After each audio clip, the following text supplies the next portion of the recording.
Upcoming எபிசோடுக்கான ஒரு அதிரடியான promo தாங்க ரிலீஸ் பண்ணியிருக்காங்க. ப்ரோமோ வந்து சூப்பராக இருந்துச்சு அப்படின்னு தாங்க சொல்லணும். அதை பார்க்குறதுக்கு முன்னாடி மறக்காமல் நம்ம சேனலில் மட்டும் லைக் அண்ட் சப்ஸ்கிரைப் மட்டும் பண்ணிடுங்க. ஃபஸ்ட்டு எடுத்தோடனே நம்ம சாரதாம்மா இருக்காங்களா, சாரதாம்மாவுக்கு வந்து உண்மை தெரிஞ்சிடுது. நம்ம பாரதி ஆதி 2 பேரும் தான் லவ் பண்ணுறாங்க அப்படின்னு தெரிஞ்சிடுது. இது இப்படியே விடக்கூடாது, இப்படியே விட்டால் நம்ம பிள்ளை நம்மகிட்டே இருக்க மாட்டான் அப்படிங்கிற மாதிரி யோசிச்சுட்டு, அது மட்டும் இல்லாமல் பாரதிக்கு வந்து ஆல்ரெடி கல்யாணம் முடிஞ்சிச்சு, அவளை போய் எப்படி லவ் பண்ணா அப்படிங்கிற மாதிரி யோசிச்சுக்கிட்டு இருக்காங்க. சரி, பாரதியை கூப்பிட்டு நம்ம பேச வேண்டியதை பேசிடுவோம் அப்படின்னு சொல்லிட்டு பாரதிக்கு வந்து கால் பண்ணுறாங்க. உன்னை பார்க்கணும் அப்படிங்கிற மாதிரி சொல்கிறாங்க பாரதிக்கிட்ட.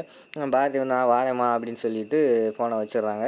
கடைசியில் பார்த்தோம்னா பாரதி வந்து யோசிச்சுக்கிட்டு இருக்காங்க. ஐயோ, உண்மை தெரிஞ்சிருக்கும் போலயே, நம்ம ஆதி சொல்லிட்டேன்னு சொன்னாரே, என்ன ஆக போதும் அப்படின்னு சொல்லிட்டு போய் மீட் பண்ண போகிறாங்க.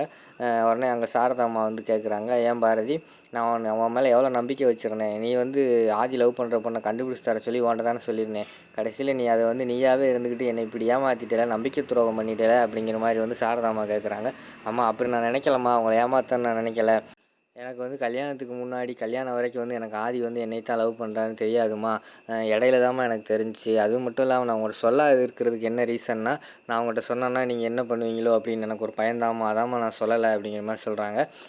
சரி, ஆனது ஆகிப்போச்சு, நீ பண்ணது பெரிய நம்பிக்கை துரோகம் தான், இப்போ அதுக்காக நான் சொல்கிறது செய்வியா அப்படிங்கிற மாதிரி கேட்காங்க.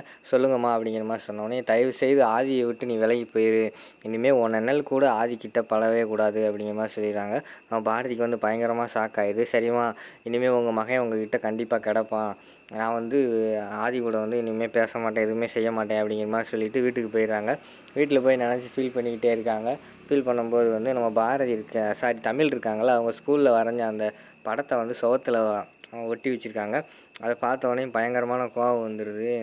நம்ம வாழ்க்கையில் வந்து ஆதி இருக்கக்கூடாது அப்படிங்கிற மாதிரி நினச்சிட்டு நம்ம பாரதி விறுவிறுன்னு போய் அந்த ஷார்ட்டை எடுத்து அப்படியே பயங்கரமாக 4 துண்டாக 5 துண்டாக கிழிச்சு எரிஞ்சிடுறாங்க. அதை வந்து தமிழ் பக்கத்தில் பார்த்துக்கிட்டே இருக்காங்க. அதோடு பார்த்திங்கன்னா அந்த ப்ரோமோ வந்து முடிச்சிடுறாங்க.